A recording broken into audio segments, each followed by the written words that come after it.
तो हेलो दोस्तों, आज के इस इन्फॉर्मेटिव वीडियो में मैं आप सभी को बताने जा रहा हूं कि जो बर्ड्स का जो नेस्ट बॉक्स होता है, जैसे कि आप मेरे सामने यहाँ पे देख पा रहे हैं, ये एक मेरा कॉकटेल का पेयर लगा हुआ है, ब्रीडिंग पेयर। तो इनको मैंने कुछ ही दिन पहले बॉक्स प्रोवाइड करा है। तो दोस्तों, ये जो बॉक्स में जो ये नेस्टिंग मटेरियल रहता है, ठीक है, तो आज की वीडियो में मैं बात करने जा रहा हूँ कि इस नेस्टिंग मटेरियल में जो प्रॉब्लम्स आती हैं, लोगों को काफ़ी ज़्यादा फेस करने को जो मिली। मुझे कमेंट सेक्शन में जो लोगों ने मेरे से पूछा और मेरे से पर्सनली भी लोगों ने काफ़ी पूछी ये चीज़ कि जो हमारा जो नेस्टिंग मटेरियल होता है उसमें काफ़ी ज़्यादा कीड़े लग जाते हैं, या काफ़ी ज़्यादा छोटे छोटे एंड्स, चींटियाँ आ जाती हैं, या कोई से बहुत अलग अलग टाइप के ऑर्गेनिजम्स जो होते हैं, छोटे छोटे, मतलब जिन्हें मैं डिस्क्राइब भी नहीं कर सकता। बहुत ज़्यादा जो मतलब डर्ट में मतलब गंदगी में, जो फीसेस वगैरह में जो रहते हैं, उस टाइप के जो माइक्रो ऑर्गेनिजम्स हैं, जो जानवर हैं, वो हमारे इसमें नेस्ट बॉक्स में अटैक कर रहे हैं। मतलब जो नेस्टिंग मटेरियल है हमारा, उसे वो कंटेमिनेट कर रहे हैं, बहुत ज़्यादा गंदा कर रहे हैं। तो दोस्तों, उससे होता क्या है कि उसके जो बर्ड्स जो एग ले करते हैं, इससे देखिए दोस्तों, इससे जो है आपका पूरा टोटल लॉस हो सकता है। अगर आप चाहें, अगर आप बर्ड्स के लेवल पे देखें, या चाहे आप एग्स के लेवल पे देखें, या चाहे आप चिक्स के लेवल पे देखें। तो दोस्तों, इससे होता क्या है कि अगर आपके बर्ड्स जो हैं ऐसे किसी कंटेमिनेटेड, जो जैसे अगर ये कंटेमिनेटेड है, ठीक है, इसमें किसी भी प्रकार का कुछ भी, मतलब कीड़ा या जानवर कुछ भी है, छोटा सा, चाहे वो चींटी हो या कुछ भी हो, तो अगर वो इसमें मौजूद है, ठीक है, कई उसमें लिजर्ड्स वगैरह भी देखी गई हैं, लोगों के नेस्ट बॉक्सेस में आके बैठ जाती हैं, जो बारीक बुरादा होता है एकदम, उसमें कई उसमें लिजर्ड्स भी आ जाती हैं। और मैंने तो देखा है, लिजर्ड्स ने एक बार मेरे यहाँ पे एग भी लेकर दिए थे उसके अंदर। मतलब मैंने ऐसा सुना था कि जो नेस्टिंग मटेरियल रहता है, जो एकदम जो बारीक वाला बुरादा रहता है, उसमें जो है वो लिजर्ड्स ने एग भी लेकर दिए थे। तो दोस्तों, होता क्या है कि इससे आपके जो बर्ड्स होते हैं, अगर वो इसके अंदर जैसे जाएंगे, ऑब्वियस सी बात है कि अगर आपने बॉक्स लगाया तो आप खुद भी चाहोगे कि आपके बर्ड्स बॉक्स के अंदर जाएँ। और बर्ड्स अगर बॉक्स के अंदर जाएंगे तो वो वहाँ पे बैठेंगे, कुछ अपना टाइम स्पेंड करेंगे एग ले करने से भी पहले। तो उसी दौरान दोस्तों, बर्ड्स जो हैं आपके बीमार पड़ सकते हैं, अगर उनको किसी गलत जो बैक्टीरिया या किसी चीज़ ने अटैक कर दिया तो उससे होता क्या है कि जैसे कोई भी अगर इसमें चींटियाँ हैं, तो एंड्स हैं, तो वो बर्ड्स के फेदर्स में जा सकते हैं, उससे बर्ड्स काफ़ी ज़्यादा इरिटेट हो सकते हैं, और बर्ड्स का काफ़ी ब्लड लॉस भी हो सकता है अगर वो उनका ब्लड सक करेंगी तो दोस्तों, ये एक तो ये दिक्कत हो गई कि ये बर्ड्स को भी नुकसान पहुँचाएगा। दूसरा दोस्तों, जब बर्ड्स अगर एग ले कर देते हैं तो एग्स में भी काफ़ी ज़्यादा बैक्टीरिया वगैरह देखे गए। तो उससे होता क्या है दोस्तों कि कई बार जो है लोग बोलते हैं कि हमारा पेयर जो है वो अंडे फर्टाइल नहीं कर रहा, ये नहीं कर रहा, वो नहीं कर रहा, जबकि वो अपने बॉक्स की तरफ ध्यान नहीं देते। बॉक्स में ही इतने प्रकार के बैक्टीरिया जो हैं वो मौजूद होते हैं, हमें पता नहीं चलता, लेकिन वो बहुत मौजूद रहते हैं। तो उससे होता क्या है दोस्तों कि उससे जो अंडे होते हैं बर्ड्स के, उस पर जो है वो बैक्टीरिया वगैरह अटैक कर देते हैं, और उससे क्या होता है कि जो अंडे होते हैं वो इनफर्टाइल हो जाते हैं, बच्चे उनमें प्रॉपर तरीके से बन नहीं पाते, क्योंकि दोस्तों ये बैक्टीरिया का जो खेल रहता है, ये इसी तरीके से अटैक करता है, ये आपके पूरे एग्स का जो क्लच है, उस पूरे क्लच को भी ख़राब कर सकता है। ठीक है, अब बात आ जाती है दोस्तों चिक्स की। तो दोस्तों, ये अभी मेरे साथ रिसेंटली एक केस हुआ था कि मेरे कॉकटेल का एक पेयर है, अलग पेयर है, ये वाला नहीं, दूसरा पेयर है, उसने अभी बच्चे निकाले हुए थे। तो दोस्तों, उसके कुछ बच्चे मर भी गए थे, और कुछ बच्चे काफ़ी, मेरे को बॉक्स से चिल्लाने की आवाज़ें भी आ रही थी। तो मैंने जाके देखा तो उसमें पता नहीं दोस्तों कितने प्रकार के उसके अंदर छोटे छोटे से, बहुत सारे टाइप्स के, बहुत सारा छोटे छोटे से कीड़े थे, इंसेक्ट्स थे। मैं खुद उन्हें आइडेंटिफाई नहीं कर पा रहा था कि क्या क्या है ये।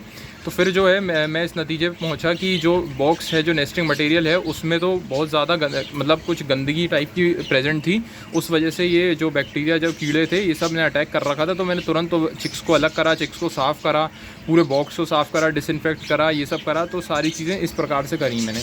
तो दोस्तों, इसके लिए आपको नेस्ट बॉक्स को, नेस्टिंग मटेरियल को साफ़ रखना बहुत ज़रूरी है। तो दोस्तों, आप हर क्लच के बाद ज़रूर से जो है नेस्टिंग मटेरियल को चेंज करें, बॉक्स को साफ़ करें, अच्छी तरीके से डिसइंफेक्ट करें, धूप लगाएं। ये सब चीज़ें करना बहुत ज़रूरी है, मैंडेटरी है और बेसिक चीज़ें।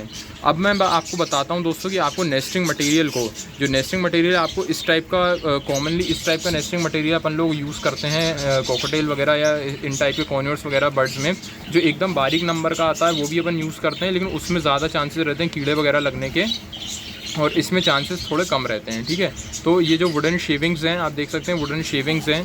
ये जो एक टूल होता है जो कारपेंटरी का, जिसे रंदा बोलते हैं, उसको जब हम लकड़ी पे घिसते हैं तो ये वुडन शेविंग उस प्रोसेस से तैयार की जाती हैं। तो ये शेविंग्स मैं यूज़ कर रहा हूँ अभी इनमें, क्योंकि मुझे इसमें अच्छा रिजल्ट देखने को मिला था। आप चाहो तो जो बाहर से रेडीमेड जो वो आता है नेस्टिंग मटेरियल, वो भी आप चाहो तो यूज़ करवा सकते हो। वो थोड़ा डिसइंफेक्ट करा हुआ भी आता है, लेकिन फिर भी उसमें भी ये कीड़े लगने की प्रॉब्लम आ सकती है। तो दोस्तों, इसका सबसे बेस्ट और इफेक्टिव सॉल्यूशन सॉल्यूशन मैं आपको आज बताने जा रहा हूँ। दोस्तों सबसे पहले लेवल पे तो होता है नोटिक्स पाउडर। इसका नाम आपने सुना होगा, ये डॉग्स वगैरह में यूज़ किया जाता है, उनके जो फर होता है, उनके जो बाल होते हैं उनको प्रोटेक्ट करने के लिए। तो दोस्तों नोटिक्स पाउडर जो है आप चाहो तो इसमें अपने नेस्ट बॉक्स में छिड़क के रख सकते हो, और वो बर्ड्स को इतना कुछ खास नुकसान भी नहीं पहुँचाता अगर बर्ड्स उसे जैसे उठा लें मुँह से। क्योंकि जब बर्ड्स जो है अपने एग्स के लिए जगह बनाएंगे, ठीक है, कॉनकेव सरफेस जो क्रिएट करेंगे, तो हो सकता है वो वुडन शेविंग्स को उठाएं अपनी बीक से। तो जो नोटिक्स पाउडर अगर थोड़ा बहुत उनके मुंह में या बॉडी में चला भी जाए तो भी उससे कोई खास दिक्कत नहीं होती। लेकिन नोटिक्स पाउडर दोस्तों कभी कभी कुछ केसेस में नुकसान भी पहुंचा सकता है, इसलिए वो यूज़ करना थोड़ा रिस्की भी हो सकता है। और कई लोगों का क्या है, इतना बजट नहीं रहता कि वो उसको यूज़ करें, और कई लोगों के यहाँ उसकी अवेलेबिलिटी इतनी ईजी नहीं रहती।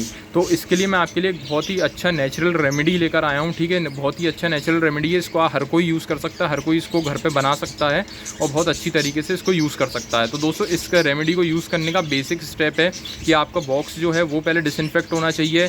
आपका जो नेस्टिंग मटेरियल है उसको भी आपको धूप लगा देनी है कम से कम कुछ घंटों के लिए। तो बॉक्स को आपने डिसइंफेक्ट कर लिया, बॉक्स में भी आपने धूप लगा ली, नेस्टिंग मटेरियल में भी धूप लगा ली। अब बात करते हैं वो नेचुरल रेमेडी की, जो आपको इस जो अपना नेस्टिंग मटेरियल है इसके साथ जिसको आपको मिक्स करना है। तो दोस्तों नेचुरल रेमेडी में यूज़ होने वाली चीज़ों के मैं आपको नाम बता देता हूँ। इसमें पहले नंबर पे आता है दोस्तों नीम, ठीक है। नीम आपको कहीं भी, नीम के पेड़ बहुत जगह लगे रहते हैं, आप वहाँ से नीम की पत्तियाँ ला सकते हैं, ठीक है। नीम हो गया, हल्दी हो गया और लौंग हो गया। हल्दी का आपको ज़्यादा मात्रा यूज़ नहीं करनी, बिल्कुल ज़रा सी आप हल्दी ले लेंगे तो भी आपका काम हो जाएगा। लौंग का भी ऐसा ही है, 1-2 चम्मच के आसपास आपने लौंग ले ली, 1-2 चम्मच के आसपास आपने हल्दी ले ली, और जो ज़्यादा मेजर पोर्शन है वो आपने नीम का ले लिया। तो दोस्तों नीम को आपको किस तरीके से यूज़ करना है, इसमें दोस्तों आप चाहो तो तुलसी भी ऐड कर सकते हो, वो भी काफ़ी अच्छी जो है इन चीज़ों से प्रोटेक्ट करेगी, वो भी एंटीबैक्टीरियल है, तो आप चाहो तो तुलसी भी यूज़ कर सकते हो। तो दोस्तों नीम को आपको किस तरीके से यूज़ करना है, नीम को दोस्तों आपको नॉर्मल एयर ड्राई कर लेना है, यानी आप किसी कमरे में कोने में साफ जगह पे या किसी पेपर वगैरह में रैप करके भी, या किसी बर्तन के अंदर ढककर भी आप नीम को रख सकते हो, ताकि वो सूख जाए एकदम। नीम की जो पत्तियाँ होती हैं एकदम फ्रेश पत्ती आपको तोड़नी है पेड़ से, और उसको आपको सुखा लेना है घर में। या तो आप एयर ड्राई कर लो, या तो आप नॉर्मल घर में पड़े रहने दो, उससे भी सूख जाएगी, एयर ड्राई से भी सूख जाएगी। और या तो आप चाहो तो दोस्तों इसको धूप में भी रख सकते हो, लेकिन मैं प्रेफर करता हूँ कि आप इसको रख दो नॉर्मल घर पे, एयर ड्राई होने दो, उससे भी सूख जाएगी। और या तो चाहो आप धूप में भी रख दो, कोई इशू नहीं है। तो इन तरीके से आपको नीम को सुखा लेना है, और आपको नीम को मिक्सर ग्राइंडर में पीस लेना है। उससे आपको नीम का एक फ़ाइन या कोर्स पाउडर भी बना सकते हो तो चलेगा। ज़्यादा फ़ाइन होगा तो भी कोई दिक्कत नहीं है, कोर्स होगा तो भी कोई दिक्कत नहीं है, लेकिन फिर भी आप इतना रखिए कि बर्ड्स को कंफर्टेबल फील हो। तो थोड़ा एक फ़ाइन साइड पर ही आपको पाउडर को जो है वो बनाना है। और इसमें आपको 1 से 2 चम्मच हल्दी मिला देनी है। जैसे मेजर पोर्शन जो मैंने बनाया दोस्तों, ये बिल्कुल कोई इसमें रॉकेट साइंस नहीं है, कोई आपको ऐसे कोई वो नहीं है कि रिस्ट्रिक्शन नहीं है कि हमें इतना ही रखना है उतना ही रखना है। आप चाहो तो अपने हिसाब से क्रिएट कर सकते हो। आपको बस एक पाउडर बना लेना है जिसमें मेजर पोर्शन है आपको, जैसे अगर आप 2 कटोरी, समझ लीजिए मैं एग्जांपल दे रहा हूँ कि 2 कटोरी नीम पाउडर है, तो उसमें 2 चम्मच आपने हल्दी डाल दी और 2 चम्मच ही उसमें आपने लौंग का पाउडर डाल दिया। इस हिसाब से 1-2 चम्मच लौंग का पाउडर डाल दिया, तो इस हिसाब से आपको पाउडर बना लेना है। और जैसे अगर इतना मटेरियल है, ठीक है, तो इसमें 2 से 3 चम्मच ये जैसे अगर इतना नेस्टिंग मटेरियल मैं यूज़ कर रहा हूँ इसको पूरा एक बॉक्स में, तो कम से कम एक बॉक्स के नेस्टिंग मटेरियल के हिसाब से आप 2 से 3 चम्मच जो है, 2 से 3 चम्मच मोर देन इनफ होगा। तो ये जो मैंने पाउडर बताया आपको, हल्दी, लौंग और नीम का और तुलसी का भी, तो आप इसको 2 से 3 चम्मच इतने नेस्ट बॉक्स को कवर करने के लिए इस नेस्टिंग मटेरियल के साथ मिक्स कर सकते हो। तो दोस्तों यही था बेसिक स्टेप कि आपने इसको बॉक्स को डिसइंफेक्ट कर लिया, धूप लगा ली, नेस्टिंग पाउडर को भी आपने डिसइंफेक्ट कर लिया, धूप लगा ली, और उसके बाद आपको क्या करना है कि बस 2 से 3 चम्मच नीम, तुलसी, हल्दी और लौंग का पाउडर आपको इसमें मिक्स कर देना है। तो दोस्तों इससे आपको बहुत अच्छा रिजल्ट देखने को मिलेगा। ये रिजल्ट ओरिएंटेड जो चीज़ है मैंने आपको बताई है, मैं खुद पर्सनली इस चीज़ को ट्राई कर चुका हूँ और मैंने खुद अच्छे रिजल्ट इस चीज़ से ऑब्जर्व करे हैं। और अच्छा, ये काफ़ी अच्छा काम करता है और ज़्यादा एक्सपेंसिव भी नहीं है, और इसकी अवेलेबिलिटी भी ईजी रहती है, हर कोई इसको घर पर बना सकता है। और अगर आपको और ज़्यादा सेफ़र साइड पर जाना है तो आप इसमें थोड़ा बहुत नोटिक्स पाउडर भी मिक्स कर सकते हो, कोई दिक्कत नहीं होगी। तो दोस्तों ये बेस्ट और इफेक्टिव मेथड है अगर आपको नेस्ट बॉक्स में से बचाना है। मतलब नेस्ट बॉक्स में से अगर आप चाहते हो कि आपके नेस्ट बॉक्स में इस तरीके की चीज़ें अटैक ना करें, जैसे कि एंट्स वगैरह, माइट्स वगैरह, कुछ भी ऐसी चीज़ें अटैक ना करें, तो इसलिए ये तरीका सबसे बेस्ट और इफेक्टिव मैंने खुद जो ऑब्ज़र्व करा है वो है।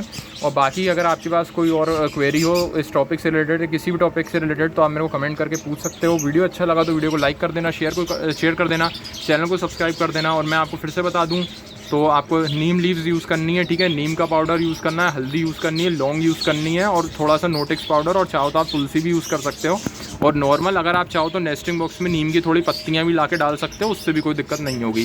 तो कोई भी क्वेरी हो आप मेरे से कमेंट में पूछ सकते हो। वीडियो पसंद आए वीडियो को लाइक कर देना, शेयर कर देना, चैनल को सब्सक्राइब कर देना। मिलते हैं इसी तरह किसी अगले और इन्फॉर्मेटिव वीडियो में, तब तक के लिए बाय।